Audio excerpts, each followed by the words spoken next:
Hey everyone, welcome back to my YouTube channel. Radhe Radhe, जय छठी मैया। दोस्तों, कैसे हो आप सब? उम्मीद करती हूँ कि आप लोग अच्छे होंगे, स्वस्थ होंगे, मस्त होंगे। छठी माता से प्रार्थना रहेगी कि आप और आपका परिवार बिल्कुल स्वस्थ रहे।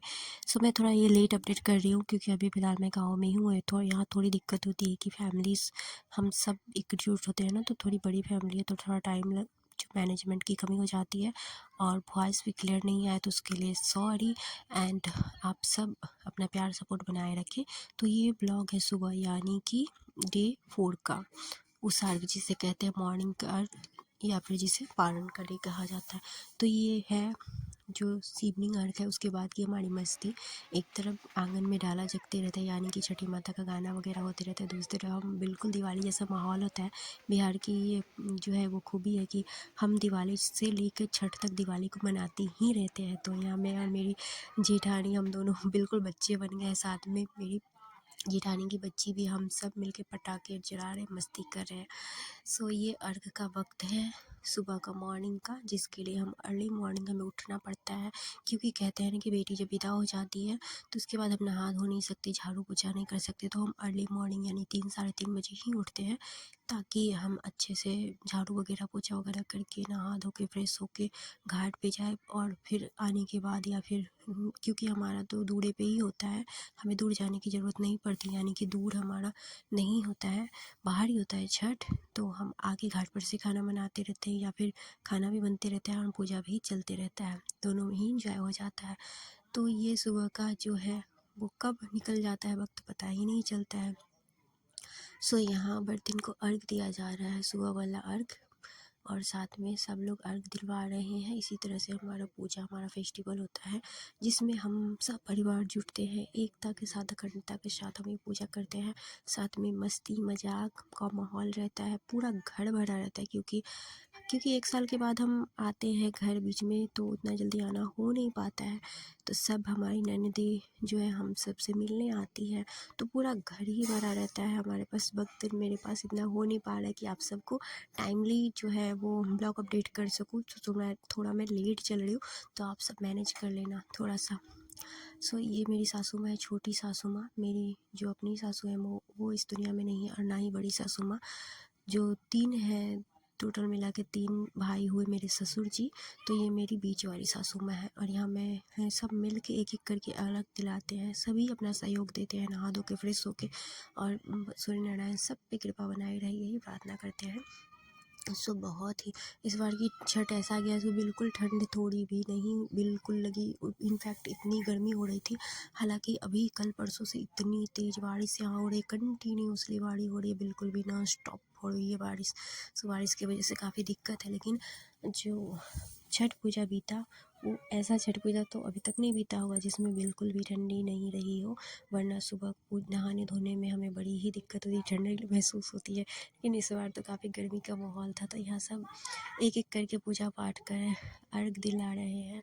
सो ये बाहर का सीन है। उसके बाद हम जाके अंदर, फिर जो मेन है कि सिंदूर वगैरह पबनैतिन हमें लगा देती है। फिर हम अंदर जाने के बाद अपना जो है खाना पीना का व्यवस्था करते हैं पबनैतिन के लिए, चाय पानी का व्यवस्था, क्योंकि मेन तो पानी होता है।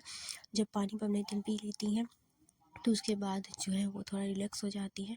और साथ में देवता पूजी भी करने जाती है, यानी कि जो हमारी जगदम्बा स्थान होती है, कुल देवी देवता होते हैं, ब्रह्म बाबा होते हैं, वो पूजा, छठ पूजा के बाद पूजा जाता है। तो कहीं कहीं पे पास में ही होती है जगदम्बा स्थान या ब्रह्म बाबा। और हमारे गांव में जो है, मेरी मायके में तो बस पास ही है, 10-15 कदम की दूरी पे सामने से ही है, तो ज़्यादा दूर नहीं होती। लेकिन मेरे ससुराल में काफ़ी दूर है, तो वक्त लग जाता है। तो पबनैतिन इतने मतलब इतना कठिन व्रत करके पैदल चल के नहीं जा पाएंगे, इसलिए वो पानी चाय पीने के बाद तब जाके वो देवी मैया के पूजन के लिए जाती है, और आने के बाद ही वो पारण करती है। यहाँ मैं, मेरे हस्बैंड जी, अन्य, हम सब एक एक करके सूर्य भगवान को जल चढ़ाते हैं, उनकी आरती करते हैं। और बड़ा ही पारिवारिक माहौल, एकदम भक्ति वाला रहता है, जिसकी जो शब्दों में है वो कल्पना करना मुश्किल होता है। बच्चे मस्ती कर रहे हैं आपस में, फैमिली सारा एंजॉय कर रहे हैं, मेरे ससुर जी जल चढ़ा रहे हैं। सो यहाँ गांव की शुद्धता की बात है, अलग है। और ये चीज़ मुझे और हर स्त्री को बहुत पसंद होगा कि मेन हो जाए जब पबनैतिन हमारे हमें सिंदूर प्रसाद देती हैं। प्रसाद, यहाँ सिंदूर लगाने के बाद हमें जो है जेठानी की प्रसाद देंगी, जिसे कि खोइछा कहा जाता है, और जो कि बहुत ही इम्पोर्टेंट्स होता है हम सब के लिए। तो बेसिकली 4 दिन के कठिन के व्रत के बाद हमें प्रसाद जो मिलता है तो उस प्रसाद की महत्व बहुत ही अधिक हो जाती है। तो यहाँ मेरी जेठानी जी जो पवनैती ने, मेरी बड़ी जेठानी सिंदूर लगा रहे हैं एक एक करके। वो सभी को सिंदूर लगाएंगी, सुहागिनों को, और हमें जो है वो खोइछा देंगी, प्रसाद देंगी, ठकुआ देंगी। सो यहाँ सुबह में जल्दीबाजी में साड़ी वगैरह भी सही से नहीं पहन पाई थी क्योंकि मुझे बेसिकली बहुत अच्छे से आती नहीं है। यहाँ मैं उनके पैर छू रही हूँ, साथ ही अपनी छोटी सासू माँ के पैर छूँगी, जितने बड़े हैं सबके पैर छूँगी और वो सबका आशीर्वाद लेंगे। तो यहाँ सब इसी तरह से अच्छे से हमारा व्रत गुजर गया, बीत गया। यहाँ आन्या जल चढ़ा रही है, बच्चे से लेके बड़े तक सभी सूर्यनारायण भगवान को जल चढ़ाते हैं, उनकी आरती करते हैं, पूजा करते हैं और उनका आशीर्वाद लेते हैं। शुभ अर्घ पड़ चुका है, पूजा हो चुकी है, अब हम एक एक करके सूर्यनारायण भगवान को जल चढ़ा रहे हैं, आरती कर रहे हैं। तो इस तरह से पूजा हमारा संपन्न हुआ बहुत ही अच्छा से। और इस वक्त ऐसे निकल गया पूजा, समझ में ही आया कि पूजा कब चालू हुआ कब ख़त्म हुआ। तो यहाँ घाट पर से आने के बाद यहाँ इधर जो है वो पान की खाने की प्रिपरेशन हो चुकी है, मतलब हो रही है। यहाँ इसमें छोला बन रहा है और ये आलू गोभी की सब्ज़ी की तैयारी। इधर सासू माँ पकौड़े वगैरह वो काट रही हैं क्योंकि हमारा दाल चावल, इधर चाय बना रही हूँ मैं पवनीतिन के लिए। और इस तरफ सासू माँ जो है वो लौकी, बैंगन, आलू सब के पकौड़े निकाल रही है क्योंकि यहाँ मैं बेसन बैटर मिला रही हूँ पकौड़े का। सो हम एक बड़े परिवार से बिलोंग करते हैं, मतलब जॉइंट फैमिली है कुल मिला के। तो सब एकजुट होते हैं तो खाना भी हमारा थोड़ा तो बनता नहीं है, बहुत ही ज़्यादा मात्रा में बनता है। यूँ समझ लीजिए पूरा डे हम किचन में लगे पड़े रहते क्योंकि कभी चाय, कभी कुछ, कभी कुछ, कभी कुछ में हमारा दिन निकल जाता है। तो इतने बड़े पतीले में चावल बनाने के बाद मैं किचन की साफ़ सफाई कर रही हूँ। साफ़ सफाई भी मेंटेन करना पड़ता है, लगे हाथों, नहीं तो वो काफ़ी गंदगी मच जाती है। परिवार ज़्यादा होता है तो सब ध्यान रखना पड़ता है। बच्चे भी काफ़ी सब जमा हो गए, सारी फैमिली मिलने जुलने आती है, बड़ा परिवार है। तो इस तरह से यहाँ पकौड़े, पापड़, तिलौरी सब रेडी हो रहा है, बन रहा है। और उसके बाद एक एक करके मैं पकौड़े निकाल ली। साथ में मेरे हस्बैंड जी भी मेरी हेल्प कर देते हैं।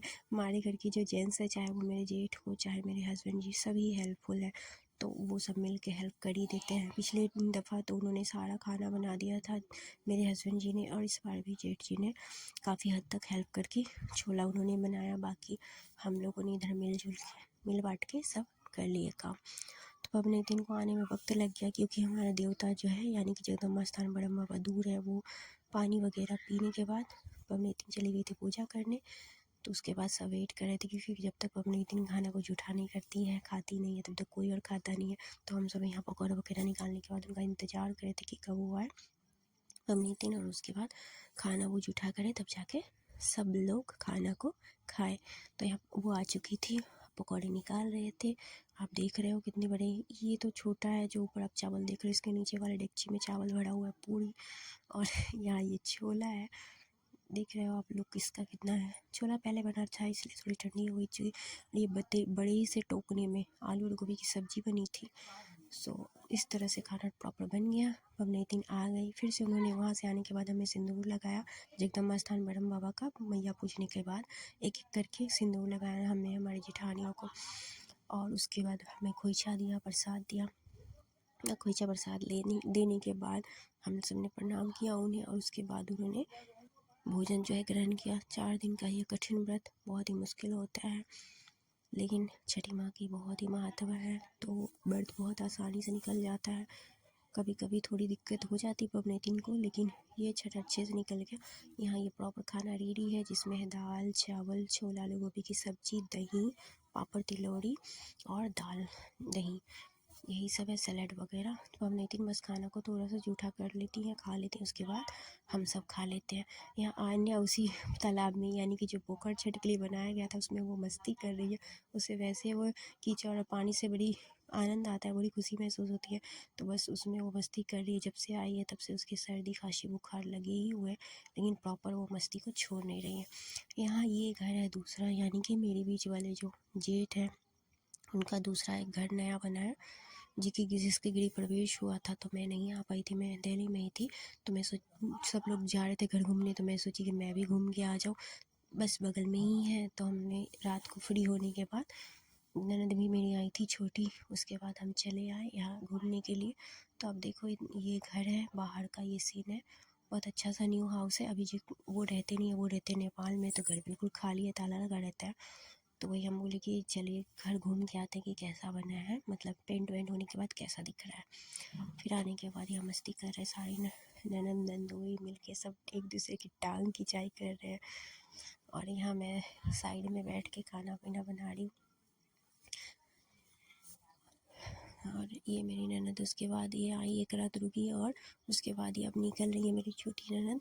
तो इनके ये भी रहती है फरीदाबाद में, तो इनका भी पैक हो गया था सामान वगैरह, लंच वगैरह जो है वो घर का बना खाना ही हम लोगों ने बना दिया था, लिट्टी वगैरह पूड़ी वगैरह। उसके बाद वो निकल गई। रात में भी हमने लिट्टी चोखा वगैरह बनाया कि बिहारी जहाँ इकट्ठे हुआ, लिट्टी न बने तो लिट्टी थोड़ा सा ही पूरी टाइप बनाया गया था, मतलब सेका हुआ लिट्टी जो है उस टाइप का नहीं बनाया था। तो लिट्टी के बहुत सारे प्रकार होते हैं, जिसे तरह तरह से बना के हम बिहारी जो है वो खाते हैं।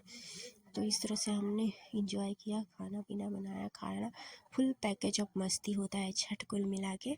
सो कभी छठ में आप सब आए बिहार तो एंजॉय कीजिए कि छठ कितना अच्छा महसूस होता है बिहार के लिए। और ये है मौसम जो कि पिछले 2-3 दिन से कंटिन्यू इसी तरह का वेदर बना हुआ है, बारिश बारिश बारिश। और दिक्कत हो रही है कपड़े लत्ते सुखाने की, क्योंकि बारिश की वजह से तो प्रॉब्लम्स आ जाती है ना बेसिकली गाँव में, क्योंकि खुला जगह होता है ना। बाकी कुल मिला के मौसम बहुत ही अच्छा है, मस्त हो रहा है और हम सब इंजॉय कर रहे हैं। सो गाइस, यहाँ पूरा फैमिली के साथ मैं हूँ, तो इधर उधर की आवाज़ को इग्नोर कीजिएगा, क्योंकि मेरे पास इतने साधन ट्राईपॉड वगैरह मैं लेके नहीं आई हूँ, माइक वगैरह प्रॉपर मेरे पास है नहीं, अभी ली नहीं हूँ मैं। तो आप सब अपना सपोर्ट प्यार रखिएगा, तो आगे चल के कुछ अच्छा कर पाए, तो इसमें आप ही को थैंक यू बोलूँगी। सो गाइस, अपना और अपने अपनों का ख्याल रखिएगा।